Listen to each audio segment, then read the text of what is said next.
The marks on Nala's body when she emerges from the jungle tell a story Disney never fully revealed.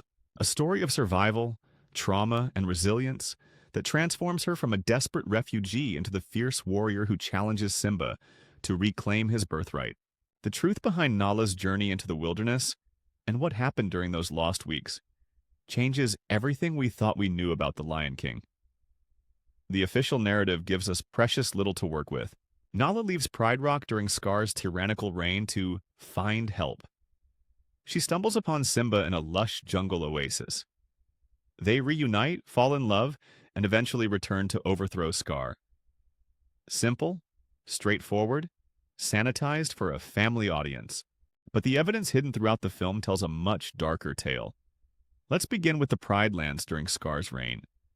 The once vibrant savanna has been transformed into a wasteland of ash and bone. The riverbeds have dried up. The herds have fled. The remaining pride survives on scraps, their bodies growing gaunt, their spirits breaking under the weight of starvation and hyena harassment. Frame-by-frame analysis reveals the shocking physical deterioration of every lioness in the pride. Compare Nala's appearance during Simba's presentation at Pride Rock with her condition before departure. The difference is stark. Protruding ribs, hollowed cheeks, dulled fur. This isn't merely artistic license to show hard times, it's a deliberate visual record of prolonged malnutrition. But hunger alone doesn't explain everything. There's a psychological transformation occurring as well. Watch Nala's eyes during the Be Prepared sequence, where she appears briefly in the background. There's a haunted quality there, a hypervigilance that wasn't present in the carefree cub we met earlier. Something has happened to her. Something beyond the physical hardships of Scar's reign. The most compelling evidence comes from a scene most viewers overlook. As Scar lounges on Pride Rock surrounded by hyenas, there's a moment where Sarabi and several lionesses gather in the shadows. Their hushed conversation isn't audible, but their body language reveals a secret council forming. And at the edge of this group, ears perked forward in intense concentration, sits Nala. This subtle gathering marks the formation of a resistance movement within the pride. Scar may be king, but Sarabi remains the spiritual leader of the lionesses. Note how she stands tall despite her emaciated form, how the others defer to her even in their weakened state. The animators took care to maintain Sarabi's regal bearing even as they depicted her physical decline. This wasn't coincidental. It was establishing her role as the resistance leader. Let's face it, Sarabi wouldn't send her late husband's best friend's daughter into the wilderness without a desperate reason. The lionesses maintained tight social bonds. Sending one of their own beyond the protection of the pride would be a last resort. Something pushed them to this breaking point. Something were not explicitly shown. What if the help Nala was sent to find wasn't random? What if there was a specific plan? Look closely at how Scar treats Sarabi in their confrontation scene after Simba returns. There's a history there. A pattern of abuse that didn't begin that day. "You're not even half the king Mufasa was," Sarabi tells him with quiet defiance. This isn't their first confrontation. It's merely the first one we're permitted to see. The evidence suggests Sarabi had endured escalating persecution from Scar, with the hyenas as his enforcers. Their confrontations had been growing more dangerous, putting the entire pride at risk. Sending Nala away wasn't just about finding help. It was about preserving hope. If Sarabi fell, Nala would be next in the succession of leadership. When we examine the territorial behavior of hyenas in the real Serengeti, another revelation emerges. Hyena clans establish strict territorial boundaries through regular patrolling. Leaving the Pride Lands undetected would require intimate knowledge of these patrol patterns. Knowledge that could only be gained through careful observation. This explains a curious detail. In the scene just before Nala leaves, we see her perched on a rocky outcropping at dusk, watching hyena movements in the distance. This wasn't random scenery, but it was Nala studying patrol patterns, planning her escape route. But the most disturbing evidence of what awaited Nala comes from analyzing the hyenas themselves. Shensi, Banzai, and Ed aren't merely comic relief. They represent a genuine threat. Their behavior towards Simba and Nala as cubs established their predatory nature. Under Scar's rule, these predators were emboldened, their pack growing larger and more aggressive. The hyenas' relationship with the lionesses had deteriorated to a breaking point. Watch the hunting scenes carefully. The hyenas don't merely take the lioness's kills, they actively sabotage their hunts. This isn't just opportunism, it's a deliberate strategy to weaken the pride. What would happen to a lone lioness caught by such a pack? This changes everything. The scarcity of resources wasn't just causing hunger, it was causing the breakdown of the natural order. Hyenas in desperation will hunt prey they would normally avoid, including young lions. The risk Nala faced wasn't just starvation or exposure, it was becoming prey herself. Consider the timing of Nala's departure. The film shows the Pride Lands in advanced stages of ecological collapse. But a close examination of the background details, the position of certain rock formations, the height of withered trees, suggests Nala left just as the worst drought began. Why then? Why not earlier when escape would be easier, or later when the situation became truly unbearable? The answer lies in a background detail easy to miss. In Scar's throne room scene, a fresh bone lies at his feet. Not an antelope or zebra bone, but the unmistakable curved rib of a large carnivore. The implication is chilling. With prey animals gone, the hyenas had turned to a new food source. The evidence points to a specific triggering event, an attack on one of the pride's more vulnerable members. The timing of Nala's departure wasn't random. It was a desperate response to an immediate threat. Sarabi and the elder lionesses made a tactical decision to send their strongest young hunter on a last-ditch mission for salvation. Look at Nala's final interaction with Sarabi before her departure. A brief nuzzle, a whispered exchange. Sarabi's expression isn't just sad. There's resignation there. The look of someone sending another into grave danger because there are no better options. But here's where the darkest part of the theory emerges. Examine Nala's reunion with Simba in the jungle. Her initial surprise isn't just from recognizing her childhood friend. It's the shock of finding anyone alive from her past. Her desperate insistence that Simba return with her isn't merely about duty to the pride. There's a frantic quality to her pleas, suggesting she wasn't certain the pride would still be there if she returned alone. What did Nala experience in those missing weeks that left her so changed? What horrors did she witness crossing the wasteland beyond Pride Rock? And most importantly, what was waiting for her if she had to return without help? The journey that transforms Nala from a starving survivor into the fierce warrior who pins Simba in the jungle is one of unimaginable hardship. The physical evidence is there in her musculature. Somehow, despite leaving Pride Rock in a state of near starvation, she appears strong and well-fed when we see her again. This transformation didn't happen overnight, and it didn't happen easily. As we examine the environmental challenges, predator threats, and psychological trauma that awaited Nala beyond Pride Rock, a question emerges that will haunt the rest of our analysis. Was finding Simba truly the miracle it appeared to be, or was it the culmination of a desperate plan years in the making?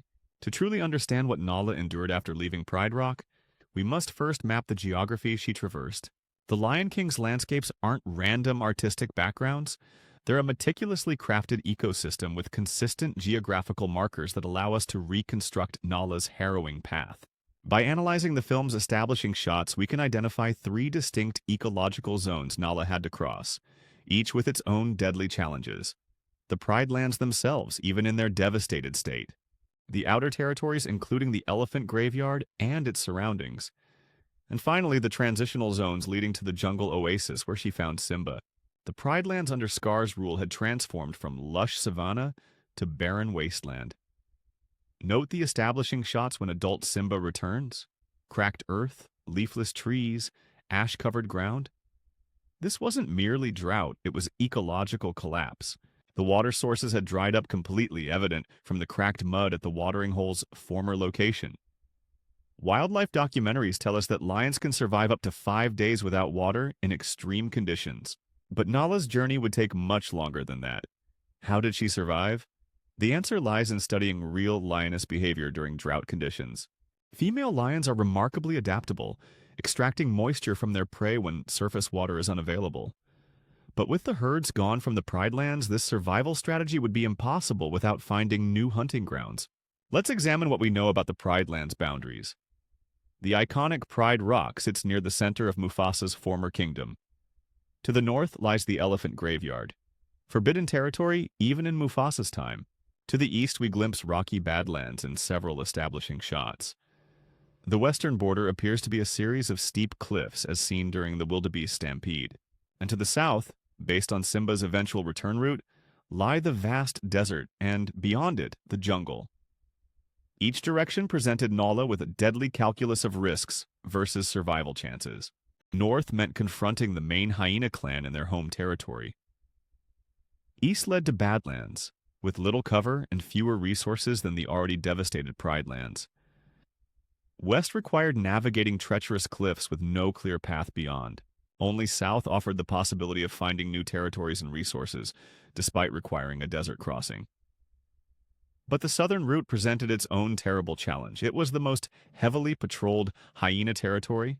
Frame-by-frame analysis of the Pride Lands during Scar's rule reveals hyena patrol patterns. Watch the background movements during the Be Prepared aftermath scenes. The hyenas concentrate their numbers along the southern border, precisely where the most likely escape route lay. This wasn't coincidental. Scar, cunning strategist that he was, had anticipated that any lioness seeking help would head south toward other prides.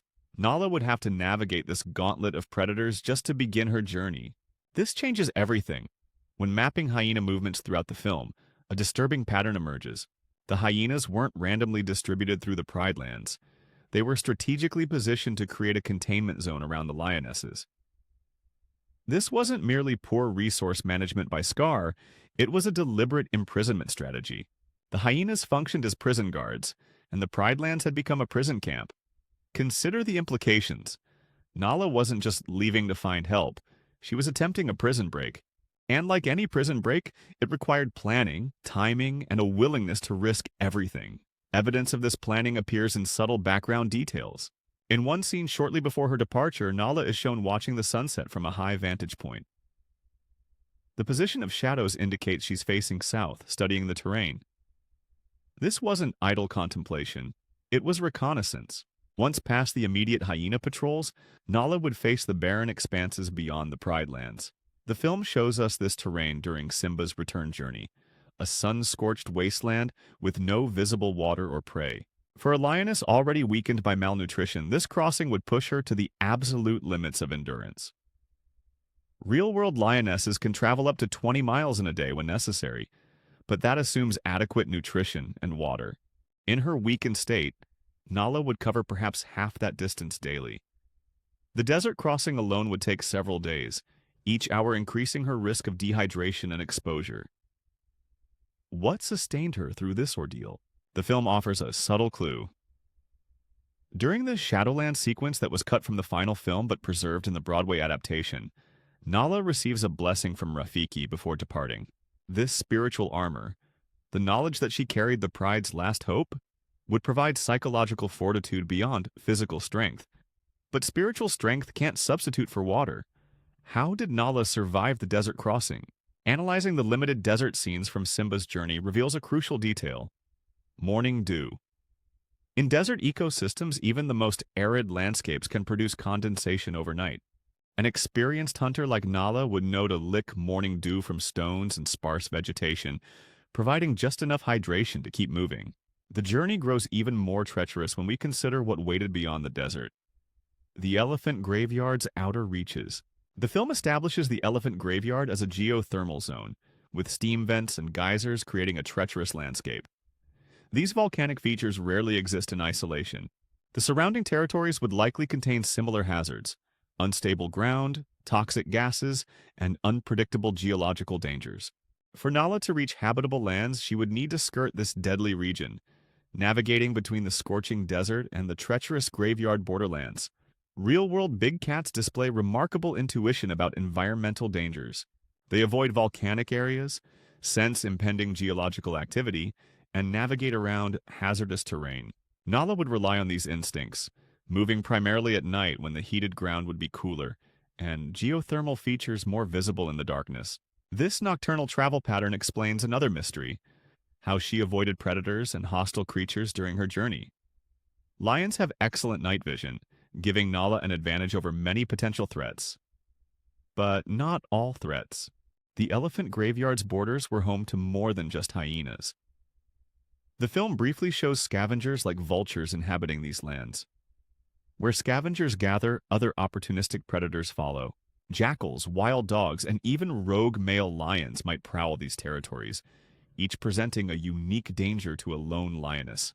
The evidence of these encounters is written on Nala's body when we finally see her again in the jungle. Close examination of her movements during the initial hunting sequence reveals a slight favoritism of her right side, consistent with a healed injury to her left flank. Her leap technique has changed from what we saw during her cubhood play fights with Simba, suggesting an adaptation to compensate for past injuries. The most harrowing portion of Nala's journey would come after crossing the desert and navigating the graveyard's outer territories. She would face the transition zone, the region where wasteland gradually gives way to more habitable lands. In real ecosystems, these transition zones are fiercely contested territory. As resources become more abundant, competition intensifies. Every predator driven from the wasteland would concentrate here, fighting for survival. For Nala, this would mean navigating a gauntlet of desperate and dangerous predators, all more numerous and better fed than she was. How did a single lioness survive such odds? The film provides a subtle answer in Nala's fighting technique when she pins Simba. Her attack isn't the straightforward pounce we saw in their childhood play. It's a sophisticated ambush strategy that minimizes her exposure to counterattack. Exactly the technique a lone lioness would develop to survive against multiple opponents or larger predators. This refined hunting strategy suggests Nala didn't merely survive her journey, she evolved through it, adapting to overcome increasingly dangerous challenges. By the time she reached the jungle's edge, Nala had transformed from a pride lioness into something far more dangerous. A solitary survivor who had overcome impossible odds through cunning, skill, and sheer force of will. But the jungle itself presented new challenges. Lush vegetation meant limited visibility and unfamiliar hunting conditions for a savanna-adapted lioness. The abundance of water and prey would be a welcome relief, but navigating this new ecosystem would require further adaptation. Close analysis of Nala's hunting attempt in the jungle reveals sophisticated environmental awareness. She uses the wind direction to mask her scent, positions herself downhill from her prey, and employs vegetation for concealment. All techniques that would be unnecessary in the open savanna hunting she grew up with. These jungle-specific hunting adaptations suggest something surprising. Nala didn't just stumble upon the jungle oasis and immediately encounter Simba. She had been there long enough to learn the environment and adapt her hunting technique. This raises a disturbing question. How long was Nala alone in the jungle before finding Simba? The film compresses this timeline, but the evidence suggests days, perhaps weeks of solitary survival. What sustained her through this final phase of her journey? What kept her searching rather than simply establishing a new territory in this prey-rich environment? The answer might lie in something more profound than duty or loyalty to the pride, something deeper that drove her to continue her search even after finding paradise. As we examine the psychological transformation evidenced by Nala's behavior in the jungle scenes, we'll discover that her physical journey, harrowing as it was, pales in comparison to her psychological one. The Nala who found Simba wasn't merely physically changed. She was fundamentally transformed by what she had witnessed, what she had done, and what she had become to survive. The true horror of Nala's journey isn't what she endured to reach the jungle. It's what that journey made her become. The most compelling evidence of Nala's traumatic journey isn't found in what the film explicitly shows us, it's in what it doesn't. The contrast between the Nala who leaves Pride Rock and the one who emerges in the jungle tells a story of transformation through suffering that Disney carefully obscured but couldn't completely erase. Frame-by-frame comparison reveals striking physical changes that go beyond simple artistic differences. When we last see Nala at Pride Rock, her coat is dull and her frame gaunt from malnutrition. The Nala who pins Simba in the jungle has a glossy coat, restored muscle mass, and most tellingly, subtle differences in her movements. These aren't merely aesthetic changes, they're documented physical adaptations to extreme trauma. Let's examine the hunting sequence when we first see adult Nyla in the jungle. Notice her stalking posture, low to the ground, shoulders slightly asymmetrical. This isn't standard lioness hunting behavior. It's the adapted posture of a big cat that has suffered and recovered from a shoulder or upper leg injury. The slight favor she shows her right side indicates a healed wound on her left flank. Wildlife researchers document similar adaptations in lions who have survived serious injuries. These permanent postural changes become integrated into their movement patterns even after healing. The body remembers what the mind might suppress. Even more revealing is Nala's reaction when Simba disrupts her hunt. A normal pride lioness, accustomed to cooperative hunting, typically responds to interference with irritation but minimal aggression. Nala's response is dramatically different. Explosive, overwhelming force delivered with lethal intent. This isn't the reaction of a pride hunter, it's the response of a solitary predator who has learned that hesitation means starvation or worse. Study her pupils during this attack sequence. In the split second before she recognizes Simba, her eyes show extreme mydriasis, pupil dilation that occurs during fight-or-flight response. This animation detail wasn't necessary for the scene to work narratively. The animators included it specifically to convey Nala's hypervigilant psychological state. Next, observe the recognition sequence carefully. When Nala realizes she's attacking Simba, her expression cycles through confusion, disbelief, and something deeper. A momentary dissociative reaction consistent with trauma response. For a fraction of a second, her eyes lose focus, a subtle animation detail that suggests she's experiencing a flashback or emotional overwhelm. These micro-expressions aren't random animation choices. Disney's master animators meticulously craft every facial detail to convey specific emotional states. The inclusion of these trauma indicators was deliberate storytelling through visual subtext. This changes everything. Nala's physical transformation reveals she didn't merely survive her journey, she was forged by it. The evidence suggests she endured multiple life-threatening encounters that permanently altered both her physiology and psychology. The most telling evidence comes from comparing her vocalization patterns before and after her journey. As a cub and young lioness at Pride Rock, Nala's vocalizations follow typical social patterns: communicative, expressive, varying in tone. In the jungle and afterward, her vocalizations become minimalist and strategic. She uses sound sparingly, primarily for essential communication rather than social bonding. This shift matches documented behavior changes in big cats who have survived in hostile territory, where unnecessary noise attracts predators or competitors. Nala learned through harsh experience that silence meant survival. Consider her first extended interaction with Simba after their reunion. While he chatters excitedly, she remains watchful, her eyes continuously scanning their surroundings even during intimate moments. This hypervigilance doesn't diminish throughout their interaction, a classic symptom of post-traumatic stress. Even more revealing is her reaction to Timon and Pumbaa. When they first appear, Nala instinctively shifts into a defensive posture between them and Simba, a protective gesture that makes no logical sense given the situation. She's responding to a threat pattern that exists in her mind, not in her current reality. Examining Nala's grooming behavior provides further evidence of psychological trauma. In social felines, grooming serves both hygienic and psychological functions. It's a self-soothing behavior that relieves stress. During the "Can you feel the love tonight" sequence, Nala engages in brief, interrupted grooming moments, consistent with the behavior of a traumatized cat that remains on high alert even during rest periods. Her sleep posture tells a similar story. When we glimpse Nala resting, she's positioned in what wildlife biologists call a sphinx posture, partially upright, ready to respond instantly to threats. Healthy, secure lions typically roll onto their sides or backs when truly relaxed. Nala never displays these vulnerable positions in any scene. The most disturbing evidence appears in her interaction with Simba after he refuses to return to Pride Rock. Watch her body language when he turns away from her. She flinches slightly, a micro-movement suggesting she anticipated a potential aggressive response. This unconscious physical reaction isn't consistent with their established relationship, but would be a natural adaptation for someone who had faced unpredictable aggression during her journey.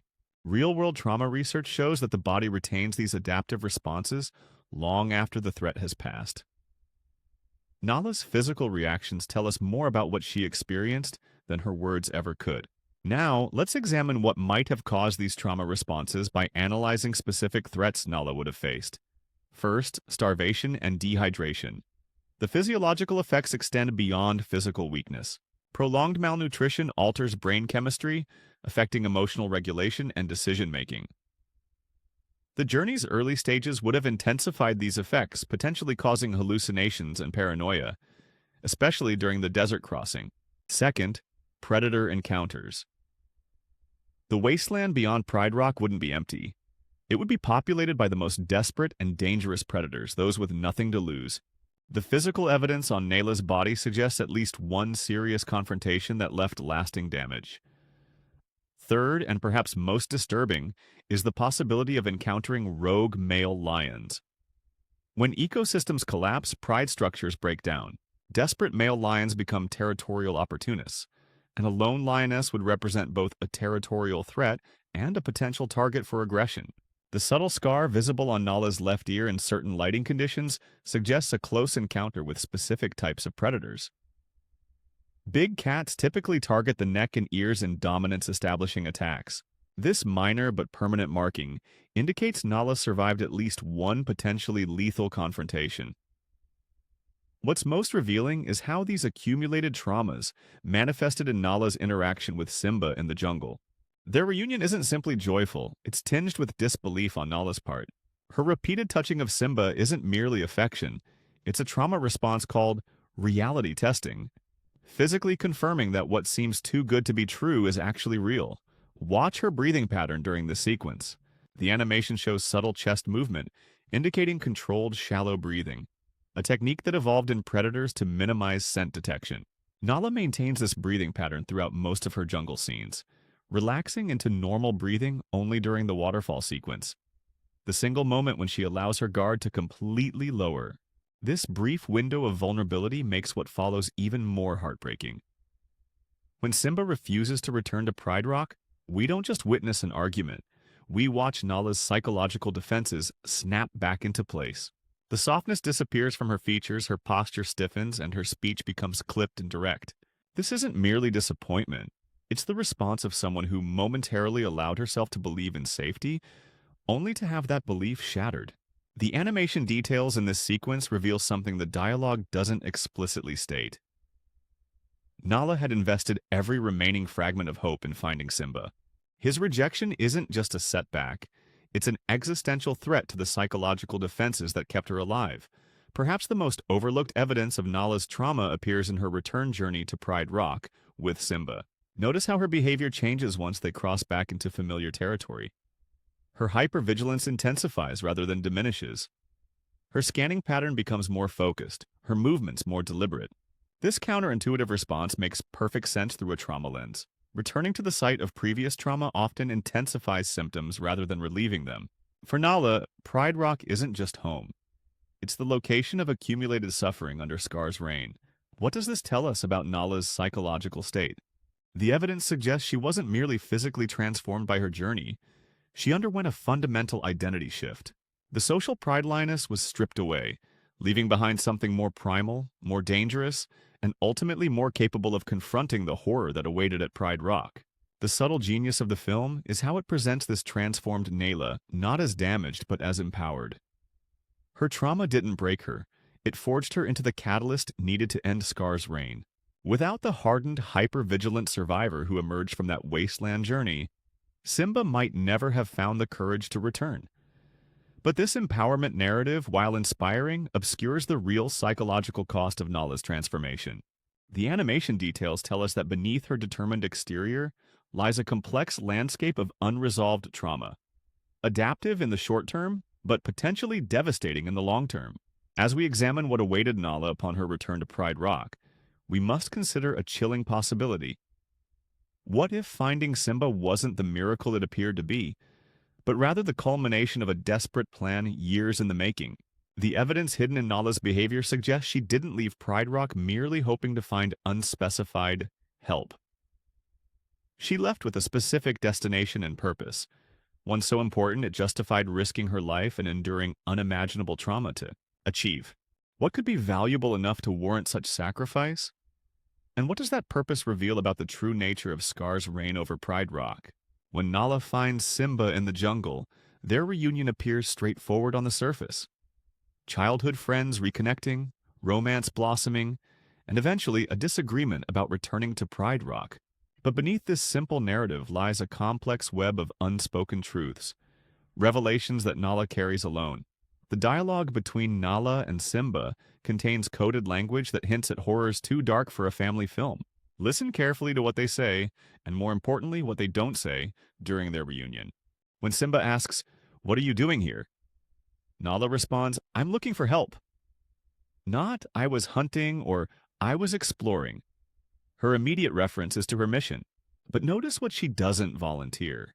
Any details about Pride Rock's condition, any mention of specific threats, or any explanation of how she came to be so far from home. This strategic omission isn't poor writing. It's deliberate character behavior. Nala is assessing Simba before revealing sensitive information. She's exhibiting the caution of someone who has learned that trust must be carefully verified. When she does share information about Pride Rock, note her precise phrasing. Scar let the hyenas take over. Not moved in or invited, but take over, implying a transfer of power beyond mere cohabitation. She continues, "Everything's destroyed. There's no food, no water." Again, her language is clinically precise, describing systematic destruction rather than mere negligence. But the most revealing statement comes later. "He's got the lionesses hunting from dusk till dawn." This seemingly throwaway line contains a chilling implication. Lions are crepuscular hunters. They naturally hunt at dawn and dusk. Forcing them to hunt during these extended hours isn't merely overwork, it's a specific form of psychological control. By depriving the lionesses of rest periods and enforcing constant activity during their natural hunting hours, Scar was implementing sleep deprivation, a documented torture technique. Wildlife researchers observe that sleep-deprived big cats develop specific cognitive impairments, reduced decision-making capability, heightened aggression within the social group, and most importantly, diminished resistance to dominance challenges. Scar wasn't just overworking the lionesses, he was psychologically breaking them. This context reframes Nala's mission. She wasn't just seeking generic help. She was seeking intervention in what amounted to a hostage situation. Study the micro-expressions that cross Nala's face when she describes conditions at Pride Rock. The animation shows subtle muscle contractions around her eyes, what psychologists call pain indicators that appear when recalling traumatic memories. These aren't required for the scene's narrative function. Their inclusion was a deliberate choice to convey deeper psychological states. Even more telling is what Nala completely omits from her explanation. She never mentions Sarabai's condition specifically. She never details the fate of other lionesses. And, most significantly, she never explains how she escaped or why she alone was sent to find help. This changes everything. Nala's strategic omissions reveal her real mission wasn't simply finding generic help, it was finding Simba specifically. The Pride knew he might be alive, and Nala was dispatched on a targeted extraction mission. Consider the implications. For Nala to seek Simba specifically, the Pride would need reason to believe he had survived. Someone at Pride Rock knew, or strongly suspected, that Simba hadn't perished in the stampede. The most likely candidate is Sarabi, whose maternal intuition might have rejected Scar's account of events. If this theory is correct, it transforms our understanding of the lioness's behavior during Scar's reign. Their apparent submission wasn't passive acceptance. It was a calculated facade while they gathered intelligence and waited for the right moment to send Nala on her rescue mission. This recontextualizes Nala's reaction upon finding Simba alive. Her shock isn't just surprise at finding her childhood friend. It's the stunned relief of confirming a desperate hope that sustained the entire Pride through years of suffering. The "Can you feel the love tonight" sequence contains subtle evidence supporting this theory.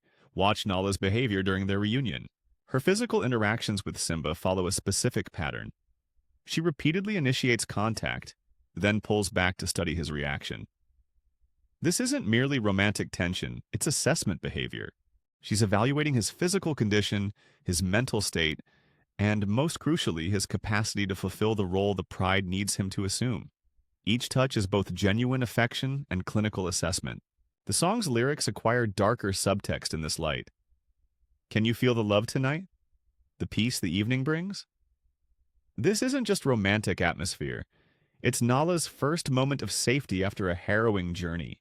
The peace referenced isn't just mood, it's the absence of threat for the first time in her recent memory. Even more revealing is Simba's observation during the song. She's holding back, she's hiding. While presented as romantic tension, this lyric inadvertently acknowledges Nala's strategic withholding of information. She is hiding something, the full truth of her mission, and what awaits at Pride Rock.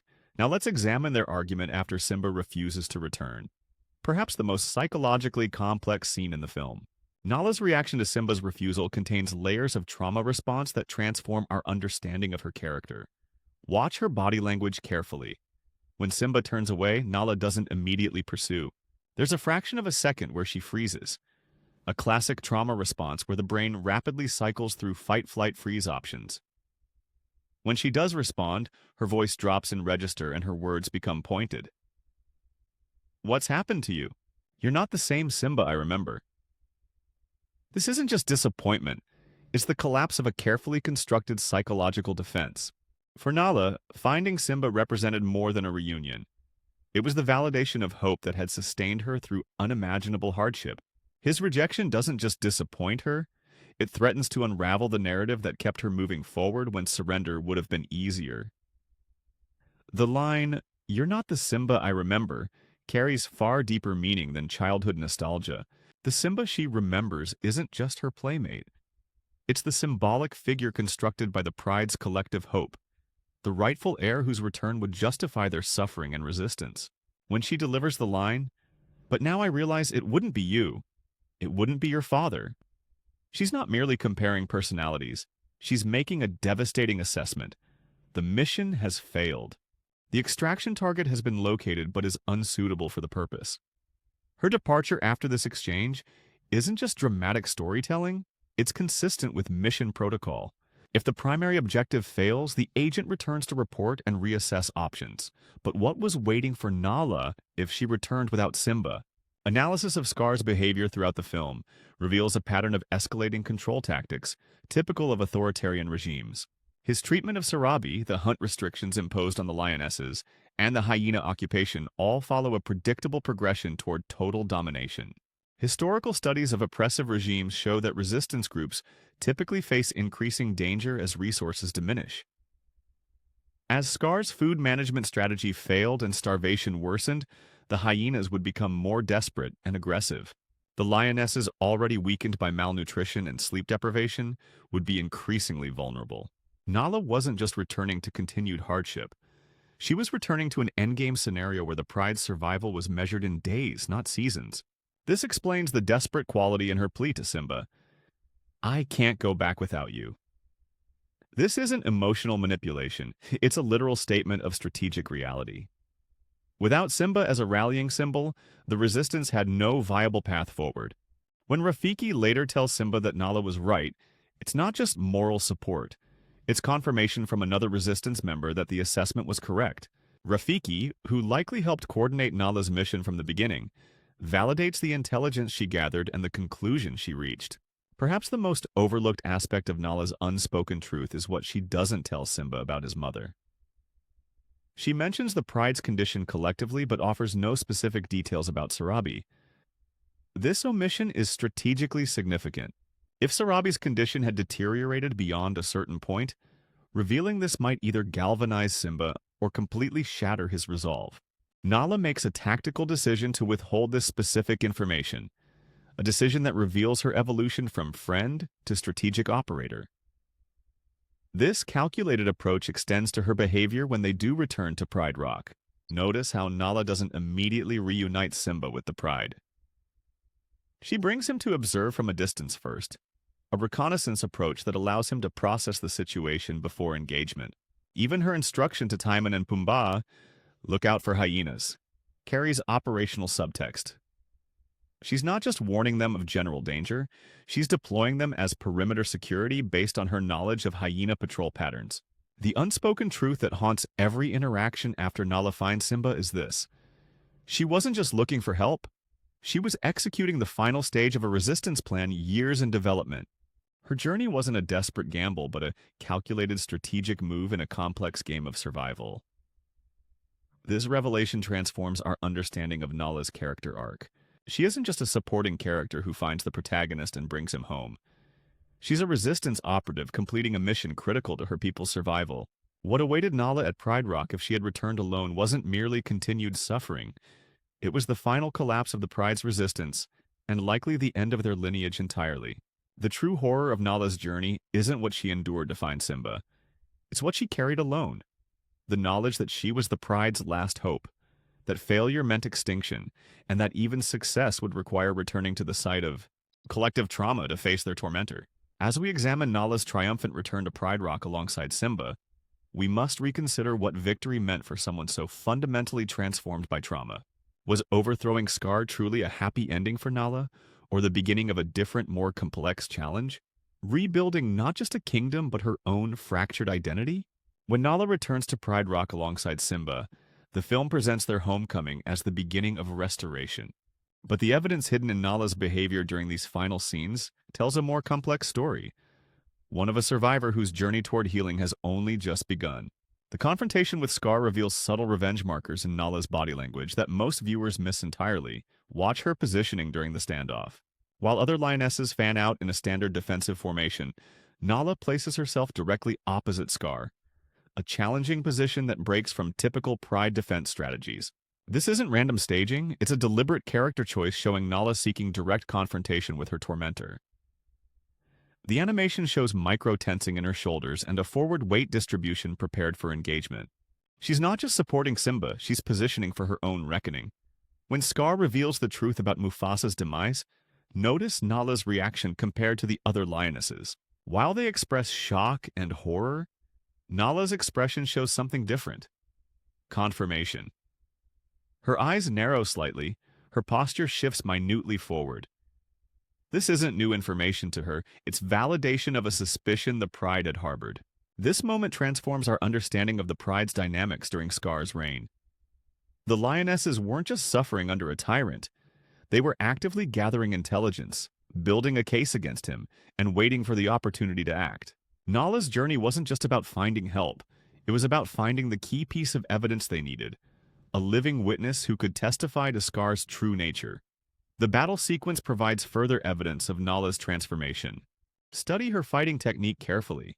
Unlike the other lionesses who engage hyenas directly, Nala employs sophisticated tactical movements, creating clearings for others, targeting key vulnerabilities, and, most tellingly, protecting Sarabai's flank. This isn't just instinctive fighting, it's strategic combat leadership developed through her solitary survival journey. Wildlife researchers document similar behavior in lionesses who have survived periods of isolation and returned to group structures. They often display enhanced tactical awareness and protective behaviors toward vulnerable Pride members. Nala's combat approach isn't just animated action, it's psychologically consistent character development. Perhaps the most overlooked detail appears in the rain sequence after Scar's defeat. While other lionesses revel in the returning rain, Nala maintains a vigilant position on higher ground, her gaze continuously sweeping the periphery. This isn't celebration, it's security monitoring, the behavior of someone who knows that victory doesn't immediately ensure safety. This changes everything. The Pride's recovery wasn't a simple restoration of the previous order. It was the establishment of a new power structure with Nala as its tactical center. Simba may wear the mantle of king, but Nala emerged as the Pride's true security architect, her traumatic journey having equipped her with unique protective capabilities. This reorganization reflects documented patterns in real lion prides that have survived ecological disasters. Research shows that prides reconstituting after severe disruption often develop new hierarchies based on survival efficiency rather than traditional bloodlines. Nala's elevated position isn't merely narrative convenience, it's biologically accurate adaptation. The final Pride Rock scene contains subtle confirmation of this new dynamic. Notice Nala's positioning relative to Sarabi during Simba's ascension. She stands not as daughter figure but as equal, slightly forward in a protective stance. The aging former queen and the battle-hardened survivor have exchanged roles, another realistic detail that honors the biological truth of lion pride structures. Trauma doesn't just create wounds, it forges new capabilities. Research in post-traumatic growth documents how survivors often develop enhanced perception, strategic thinking, and protective instincts that transform them into community guardians. Nala's evolution from playful cub to strategic protector follows this documented pattern with remarkable fidelity. This transformation carries profound implications for her future role as queen.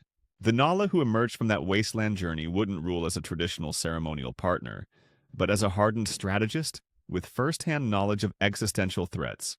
Her reign alongside Simba would be shaped by her determination to never again allow the pride to become vulnerable. Consider how this perspective reframes the Lion King II. Simba's pride.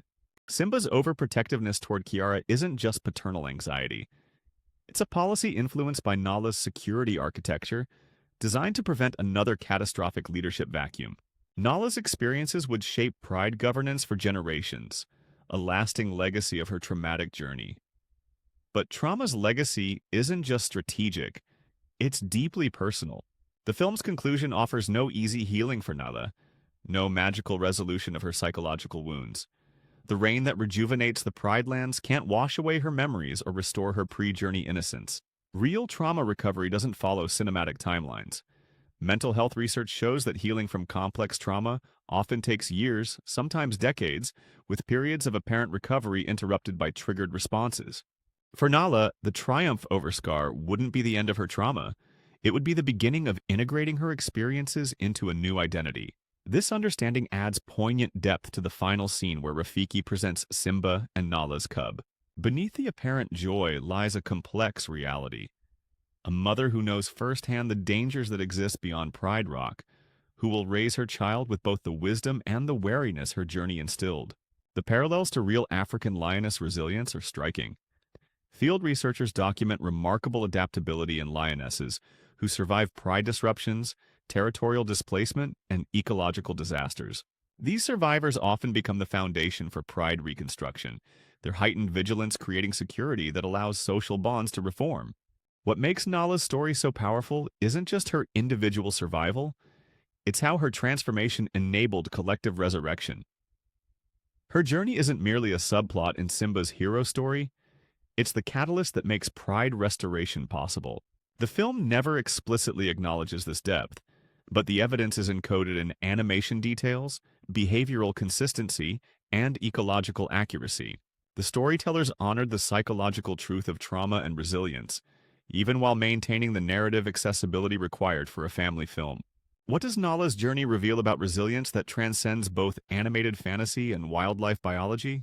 Perhaps it's that true healing doesn't require erasing trauma. It requires transforming it into something purposeful. The most profound aspect of Nala's story isn't that she survived her journey, it's that she returned. Despite knowing the dangers that awaited, despite carrying unspeakable memories, she chose to face her tormentor rather than remain in the jungle's safety. That choice reveals character depth beyond simple heroism. It demonstrates moral courage in its purest form. Modern trauma psychology recognizes that healing often requires returning to face what wounded us. Not to relive the trauma, but to reclaim personal agency. Nala's return journey alongside Simba isn't just narrative resolution, it's psychologically accurate recovery behavior. This understanding transforms our perception of the film's iconic final scene. When Nala stands beside Simba on Pride Rock's promontory, her expression contains more than triumph. It contains integration. The subtle animation details show a character who has incorporated her traumatic past into a stronger present self, neither defined by her wounds nor free from them. The visual parallels between this final scene and the film's opening establish a powerful message about generational resilience. Just as Mufasa and Sarabi once presented Simba to the kingdom, now Simba and Nala present their cub. But unlike her predecessors, Nala brings to this moment a hard-won wisdom about what it truly costs to maintain peace. That wisdom would shape her approach to queenship, informing decisions about alliance building, resource management, and security planning. The Pride would never again be caught unprepared, not with a queen whose body and mind carried the map of exactly what happens when leadership fails. Perhaps most significantly, Nala's journey represents something rarely depicted in hero narratives: the transformation of trauma into leadership capability. Her story suggests that those who have survived the darkest experiences may develop exactly the perception and determination needed to prevent future darkness. This perspective offers a powerful counter-narrative to traditional trauma depictions. Nala isn't defined as a victim, but as a victor who draws strength precisely from what tried to break her. Her wounds become wisdom, her scars become strategy, her pain becomes protection for others.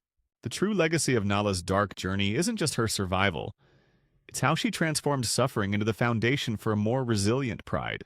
As we conclude our analysis, a profound question emerges that extends beyond animated characters to our understanding of resilience itself. What if our darkest journeys aren't meaningless suffering, but the very experiences that equip us to create better futures for those who follow? Nala's story suggests that those who walk through darkness may develop unique abilities to guard against future shadows, not despite their wounds, but because of them. Perhaps that's why her gaze in the final scene contains both vigilance and hope, both memory and possibility. The young lioness who left Pride Rock in desperate search of help returned as something far more powerful, a guardian whose hard-won wisdom would ensure her pride never again faces extinction. Her journey through the wasteland didn't just save the kingdom, it created a queen uniquely qualified to preserve it for generations to come. In the end, the true hero of Pride Rock isn't the returning king who reclaimed his throne. It's the queen who survived the impossible to make that return possible. And in that survival, in that transformation of trauma into triumph, lies a story far more profound than the simple circle of life.